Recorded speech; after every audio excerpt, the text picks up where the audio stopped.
जय श्री राधे कृष्ण दोस्तों। श्रीमद् भागवत गीता में भगवान कृष्ण के उन उपदेशों का वर्णन है जो उन्होंने महाभारत युद्ध के दौरान अर्जुन को दिए थे। गीता में दिए गए उपदेश आज भी उतने ही प्रेरणादायक हैं और मनुष्य को जीवन जीने की सही राह दिखाते हैं। माना जाता है कि गीता की बातों का अनुसरण करने से जीवन बदल जाता है और व्यक्ति को हर काम में सफलता मिलती है। आइए जानते हैं श्रीमद् भागवत गीता के उन अनमोल मंत्रों के बारे में जो हमें जीवन की कई अहम बातें बताते हैं। गीता का सबसे पहले तो ये बताया गया है कि आपके सारे दुखों का कारण किसी को अपना मानना है। आप कभी गौर करना, आपकी जिंदगी के सारे दुख, सारी तकलीफें, सारी चिंताएं वहीं से आई हैं जहां आपका अपनापन होता है। और जब आप ये सोचते हो कि ये मेरा है, ये मेरा अपना है, वहीं से आपकी जिंदगी में दुख आना शुरू हो जाते हैं। तो दोस्तों, इससे जुड़ी एक बहुत ही प्यारी कहानी सुनाते हैं। दोस्तों, एक बार एक व्यक्ति के पास एक बहुत बड़ा महल था। उसने जिंदगी भर की सारी संपत्ति लगाकर उस महल को बनवाया था। आसपास के शहर के कई लोग उसके महल को देखने आते थे। कई बड़े बड़े सेठ उसके महल को खरीदने की कोशिश करते थे, पर वह महल उसका अहंकार था, उसकी जीने की वजह था। उसे उस महल में बहुत मोह था। एक दिन उसके महल में आग लग गई और वह बाजार गया हुआ था। जब वह घर लौटकर आया तो उसने देखा कि मेरा महल तो जल रहा है। अपने घर को आग में जलता हुआ देखकर उसे इतना दुख हुआ कि उसने कहा, अगर ये महल मेरा नहीं रहेगा तो मैं भी जिंदा नहीं रहूंगा। अगर मेरा महल ही जल रहा है तो मैं भी जी के क्या करूंगा। और वह भी आग में कूदने की कोशिश करने लगा। तो अचानक से उसे किसी ने रोक लिया और कहा कि भाई, ये तो तुम्हारा महल है। इस महल को तो कल तुम्हारे बेटे ने किसी को बेच दिया है। जब उसे पता चला कि ये महल जो मेरे लिए आज तक सब कुछ था, अब ये मेरा नहीं रहा, कि किसी और का हो चुका है, जो उसकी सारी चिंता खत्म हो गई। जैसे सब लोग उस जलते हुए महल को जलते हुए देखकर तमाशा देख रहे थे, वैसे ही वह भी उस भीड़ में के बीच खड़ा होकर देखने लगा। लेकिन तभी उसका बेटा वहां आ गया। वह अपने बेटे को देखकर बहुत खुश हुआ और उसे आशीर्वाद देने लगा कि तेरे जैसा बेटा तो बहुत किस्मत से मिलता है। तूने तो मेरी जिंदगी बचा ली। आज इस घर में आग लगी है और तूने कल ही इसका सौदा कर दिया। कितनी अच्छी बात है। यह बेटा अपने पिताजी से कहने लगा कि पिताजी, मैंने इस महल को बेचने के लिए बात तो करने गया था, पर अभी सौदा भी पक्का नहीं हुआ था कि ये जल गया। जब उसके पिता ने ये सुना कि अभी इस महल का सौदा नहीं हुआ है, तो वह फिर से फूट फूट कर रोने लगा। फिर अपनी छाती पीटने लगा और कहने लगा कि जब महल को मैं मेरा समझ रहा था तभी मुझे दुख हो रहा था, लेकिन जब मुझे ये पता चला कि यह मेरा नहीं है, उससे मेरा कोई रिश्ता नहीं है, तो सारे दुख ही खत्म हो जाते हैं। ऐसे ही जिंदगी में जब किसी वजह से किसी इंसान को, किसी रिश्ते को, किसी चीज को हम अपना मान लेते हैं, तभी वहीं से ही सारे दुखों की शुरुआत होती है, वहीं से हर तकलीफ की शुरुआत होती है। तो श्रीमद् भागवत गीता का उपदेश यही है कि आप जैसे ही किसी को अपनी जिंदगी जीने की वजह मान लेते हो, तो इसके बिना तो जी नहीं सकते, तो वह चीज वो आपको बहुत दुख देती है। अगर आपने गलत कर्म किया है, पाप किया है, किसी के साथ धोखा किया है, तो उसकी सजा भी आपको जरूर मिलेगी।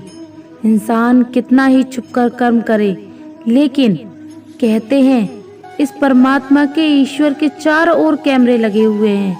हमारे एक एक कर्म पर वह प्रकृति, वह परमात्मा अपनी दृष्टि बनाए रखते हैं। हमारे एक एक कर्म का हिसाब होता है।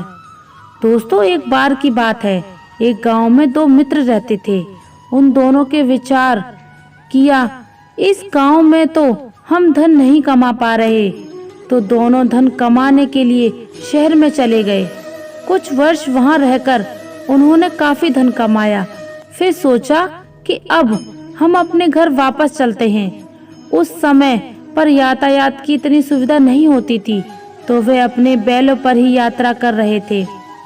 चलते चलते मार्ग में रात हो गई, तो उन्होंने विचार किया, आज रात हम यहीं विश्राम करते हैं। एक मित्र ने कहा कि मैं यहाँ पर रहकर धन की रक्षा करता हूँ, तुम जाकर भोजन की व्यवस्था कर लो।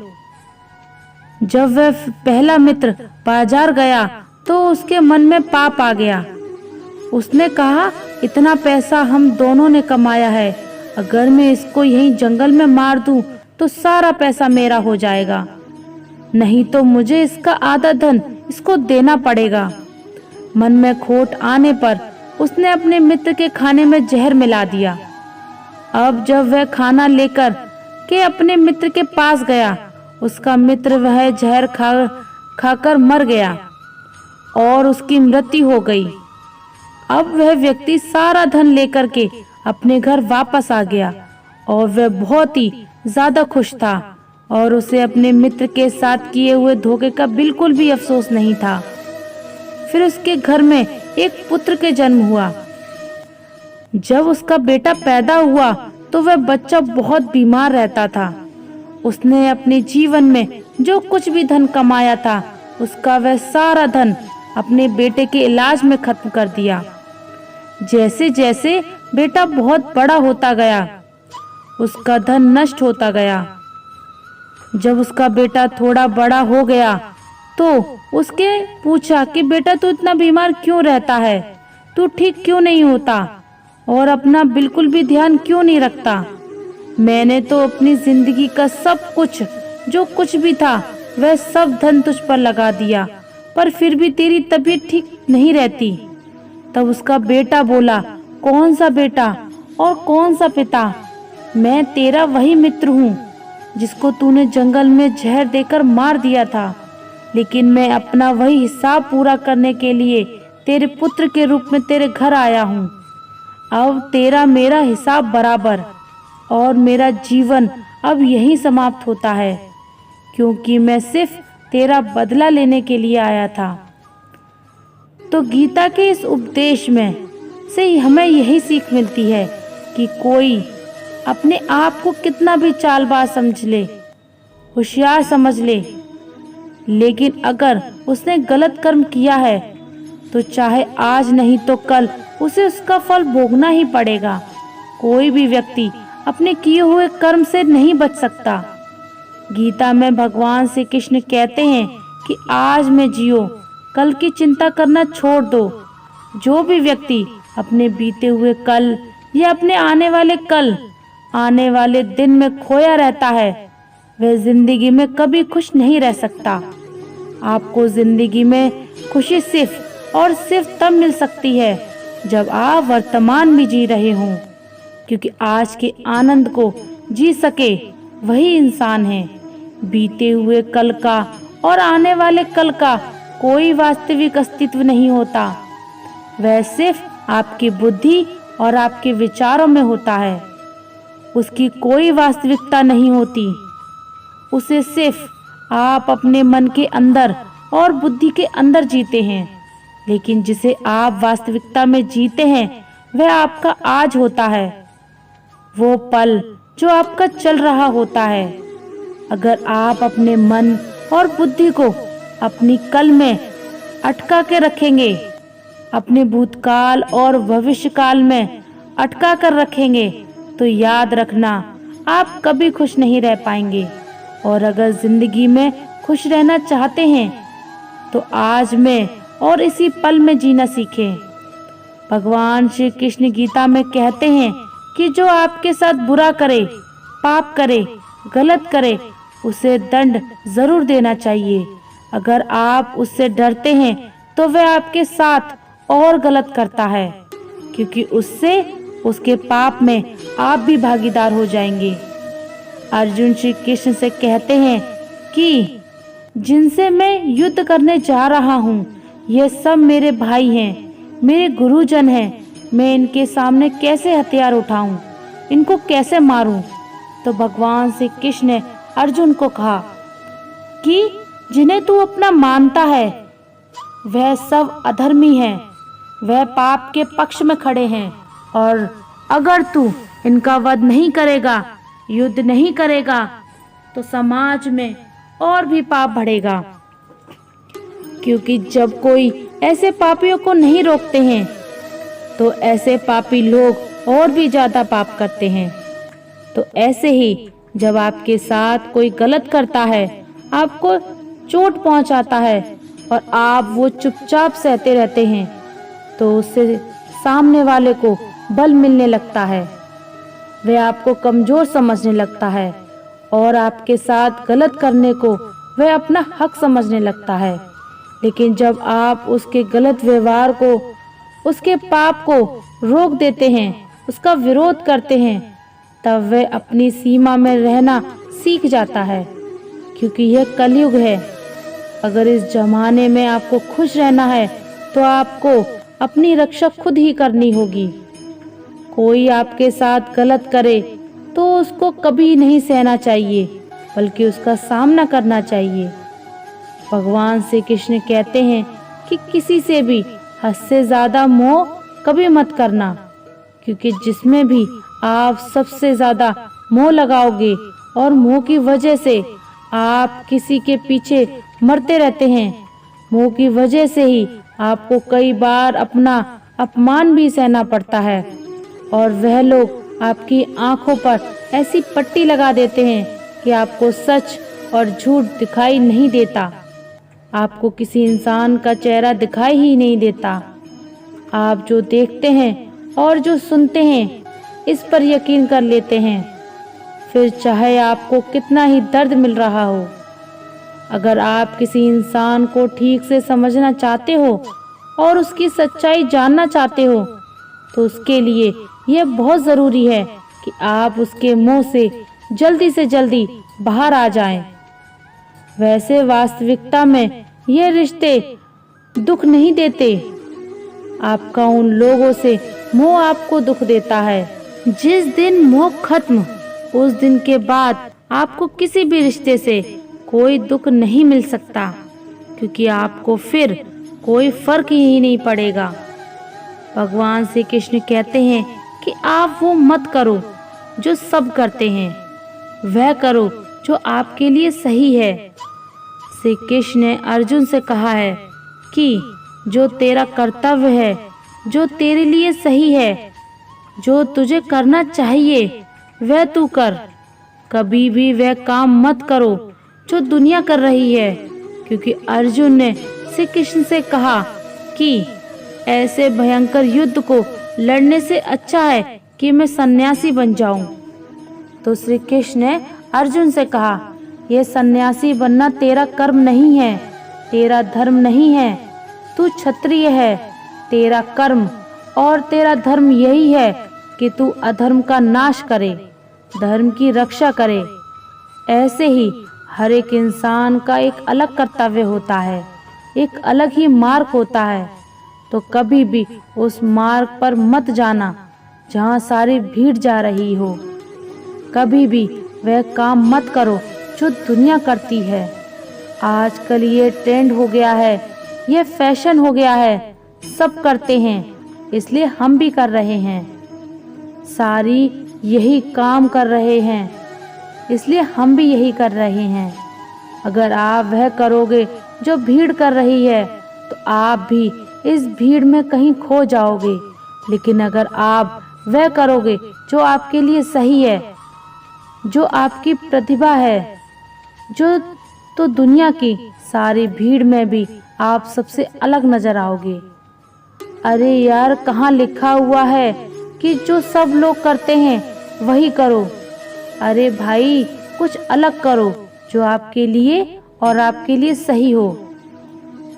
भगवान श्री कृष्ण अर्जुन से कहते हैं कि जिंदगी में धोखा हमेशा अपने ही देते हैं, क्योंकि उनको आपकी कमजोरी का पता होता है। बाहर वाला आपको धोखा नहीं दे सकता, क्योंकि उसको आपके बारे में पता ही नहीं है कि आपकी कमजोरी क्या है, आपकी कमी क्या है, आपको चोट कहाँ पहुँचती है। लेकिन जो आपका अपना है, ना तो आपका खास है, उसे आपके बारे में बहुत गहराई से पता होता है कि आपकी कमजोरी क्या है और कैसा और क्या करें जिससे आपको दर्द पहुंच सकता है, जिससे वे हमें नुकसान पहुंचा सकते हैं और हमें चोट पहुंचा सकते हैं।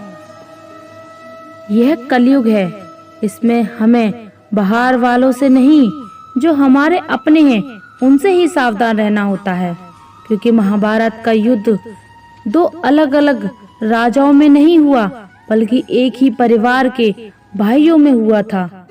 सब आपस में एक ही वंश के लोग थे। कितनी बार दुर्योधन ने जहर दे करके भीष्म को मारना, और कितनी बार दुर्योधन ने पांडवों को जान से मारने की कोशिश की। वह कोई उसका पराया नहीं था, उसका भाई था। सारी लड़ाइयां घर के अंदर ही होती हैं, बाहर कौन लड़ेगा। आपको चोट सिर्फ वही लोग पहुंचा सकते हैं जो आपके अपने हैं। आपको धोखा सिर्फ वही लोग दे सकते हैं जो आपके अपने हैं। भगवान श्री कृष्ण कहते हैं कि जो इंसान अपनी रक्षा खुद नहीं कर सकता, उसकी रक्षा भगवान भी नहीं कर सकते। श्री कृष्ण ने अर्जुन से कहा है कि हे अर्जुन, तुम हर पल में मेरा स्मरण करते रहना और युद्ध भी करते रहना। अर्जुन ने श्री कृष्ण से पूछा कि यह युद्ध तो कुछ दिनों में समाप्त हो जाएगा, लेकिन आप कह रहे हैं कि तू हमेशा मेरा स्मरण करना और युद्ध करते रहना। हमेशा युद्ध करने का क्या मतलब है? तो श्री कृष्ण ने अर्जुन से कहा कि जिंदगी ही एक युद्ध भूमि है। इस जीवन में सुख दुख आते ही रहेंगे और इनका डटकर मुकाबला करना है। श्री कृष्ण ने यह नहीं कहा कि तू मुझे याद करके बैठ जाना और मैं लड़ाई कर लूंगा। बहुत गहराई छुपी है गीता के इस ज्ञान में। भगवान श्री कृष्ण के कहने का मतलब है कि हमारे जीवन की डोर को संभाल के ईश्वर बैठे हैं, लेकिन युद्ध हमें ही करना है। ईश्वर को याद करना है कि हे ईश्वर, मुझे शक्ति देना, मुझे समझ देना, मुझे बुद्धि देना, ताकि मैं अपनी जिंदगी की सारी लड़ाइयाँ लड़ सकूं और मैं जिंदगी में सही मार्ग पर चल सकूं। लेकिन आपको अपनी लड़ाई खुद ही लड़नी पड़ती है। जो लोग ये कहते हैं कि हम कुछ नहीं करेंगे, सब वह ईश्वर करेगा, तो कहते हैं आलसी आदमी। आलसी इंसान को देखकर तो भगवान भी घबरा जाता है। कुछ नहीं करेगा, भगवान ने बुद्धि दी है, समझ दी है। ईश्वर आपको प्रेरणा देते हैं, शक्ति देते हैं, लेकिन आपको अपनी रक्षा स्वयं ही करनी होगी। कोई भी ऐसी गंदी आदत खुद को मत लगने देना जो आपकी जिंदगी बर्बाद कर दे। आपको बता दूं कि महाभारत का युद्ध एक बहुत ही गंदी आदत की वजह से शुरू हुआ था। सारा खेल वहीं से शुरू हुआ था। एक ऐसी जुआ की लत जहां युधिष्ठिर ने अपने भाइयों को ही दांव पर लगा दिया, अपनी पत्नी को दांव पर लगा दिया, और ऐसा जीतने का नशा कि अपना सब कुछ गवा दिया। ऐसे ही हम भी अपनी जिंदगी में जब कोई ऐसी गंदी आदत लगा लेते हैं, चाहे वह कोई भी हो, चाहे वह नशे की हो, मोबाइल की हो या किसी इंसान की हो, कोई गलत काम करने की हो, कोई भी गलत आदत जो आपको बर्बाद कर देती है, अगर आप उसको नहीं छोड़ेंगे तो आपका सब कुछ खत्म हो जाएगा। इससे पहले कि आपकी आदत आपको खत्म करे, आप अपनी आदत को खत्म कर दीजिए। आलसी इंसान कभी कुछ हासिल नहीं कर सकता। अधिकतर लोग सिर्फ योजनाएं बनाते रहते हैं कि मुझे बड़ा घर चाहिए, मुझे बड़ी गाड़ी चाहिए, मैं दुनिया घूमना चाहता हूँ। वो बड़ी बड़ी बातें तो कर लेते हैं, लेकिन उस पर मेहनत बहुत कम लोग करते हैं, क्योंकि चाहना बहुत आसान है, लेकिन उसके लिए मेहनत करना वह बहुत मुश्किल है। एक अच्छा फिट शरीर हर कोई चाहता है, लेकिन उसके लिए व्यायाम करना, जिम करना, यह कोई नहीं करता। जो इंसान आलसी बनके बैठ जाता है, ना तो उसे अच्छा शरीर मिलता है और न ही अच्छा जीवन मिलता है। जिंदगी में अगर कुछ पाना चाहते हो तो पहले आलस को दूर करना होगा, क्योंकि इसके चलते आपको कुछ भी मिलने वाला नहीं है। लेकिन जो आपके पास है आप वह भी गवा दोगे। भगवान श्री कृष्ण कहते हैं कि जिंदगी में अगर खुशी चाहते हो तो मन की गुलामी का त्याग कर दो। कई लोग कहते हैं कि हम करना तो बहुत कुछ चाहते हैं, लेकिन कुछ कर नहीं पाते।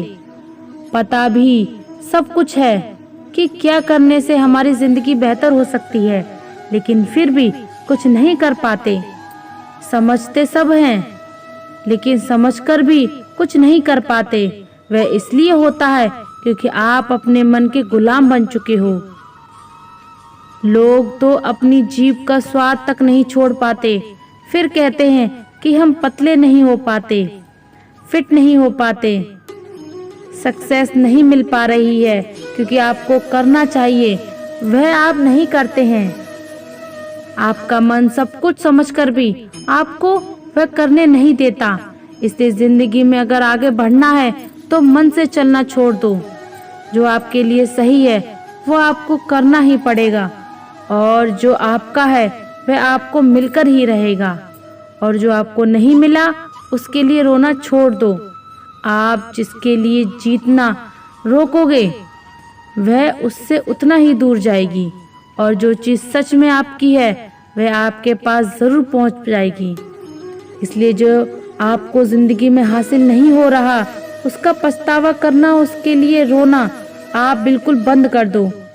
भगवत गीता में श्री कृष्ण ने कहा है कि जीवन में कोई आपको धोखा दे या आपको तकलीफ दे तो उस इंसान की परवाह करना छोड़ दो, और आप खुद भी दुखी होना छोड़ दो, बल्कि उससे कुछ सीख लो। इस दुनिया में लोग असलियत में वैसे नहीं होते जैसा आप उन्हें समझ लेते हैं। यहाँ पर लोग अपने मुंह पर मुखौटा लगाकर घूमते हैं। यहाँ हर इंसान खुद को अच्छा दिखाने के लिए कुछ भी कोशिश करता रहता है, लेकिन इस कलयुग में अच्छा बनने की कोशिश कोई नहीं करता। आप किसी के साथ थोड़ा भी गलत व्यवहार करके देखो, सामने वाले का असली रंग आपके सामने आ जाएगा, या फिर आपकी जिंदगी में मुश्किल समय आने पर वक्त आपको उस इंसान का असली रंग दिखाएगा। इसलिए ये बात याद रखना कि किसी पर भी जल्दी भरोसा नहीं करना चाहिए, किसी से भी जरूरत से ज्यादा उम्मीद नहीं लगानी चाहिए, क्योंकि बाद में सारी उम्मीदें टूट जाती हैं। श्रीमद् भागवत एकमात्र ऐसा ग्रंथ है जो मनुष्य को जीने का सही ढंग बताता है। गीता जीवन में धर्म, कर्म और प्रेम का पाठ पढ़ाती है। श्रीमद् भागवत गीता का ज्ञान मानव जीवन और जीवन के बाद के जीवन दोनों के लिए उपयोगी माना गया है। तो दोस्तों, उम्मीद है आज का वीडियो आपको जरूर पसंद आया होगा। अगर वीडियो अच्छा लगा हो तो कमेंट में मन से जय श्री राधे कृष्णा जरूर लिखिए, और ऐसे ही वीडियो और पाने के लिए हमारे चैनल को सब्सक्राइब करें, वीडियो को लाइक करें, ज्यादा से ज्यादा शेयर करें। धन्यवाद। जय श्री राधे कृष्णा।